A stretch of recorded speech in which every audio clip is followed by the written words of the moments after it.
Mahavatar Narasimha cinema అసలు budget ఎంత అనే ప్రశ్న సోషల్ మీడియాలో మూవీ రిలీజ్ నుంచి వైరల్ అవుతోంది.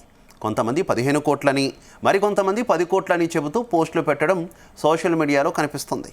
ఈ క్రమంలోనే ఈ మూవీ అసలు బడ్జెట్ ఎంతో రివీల్ చేశారు ఆ మూవీ డైరెక్టర్ అశ్విన్ కుమార్. రీసెంట్గా ఓ ఇంటర్వ్యూలో ఈ సినిమా విజయం అనేక యానిమేటెడ్ చిత్రాలకు ద్వారాలు తెరిచిందంటూ చెప్పుకొచ్చారు. యానిమేషన్ ఒక శక్తివంతమైన మాధ్యమమని, ఈ విషయాన్ని నిర్మాతలు, డైరెక్టర్లు అర్థం చేసుకుంటే మరిన్ని సినిమాలు వస్తాయంటూ ఆశాభావం వ్యక్తం చేశారు. హాలీవుడ్, చైనా, జపాన్, కొరియా చాలా సంవత్సరాలుగా ఇలాంటి సినిమాలు నిర్మిస్తున్నాయని, కానీ మన దేశంలో అరుదుగా మాత్రమే ఇలాంటి సినిమాలు వస్తున్నాయని అశ్విన్ తెలిపారు. ఇక మహావతార్ నరసింహ కథకు, యానిమేషన్కు సరైన ఎంపిక అన్నారు.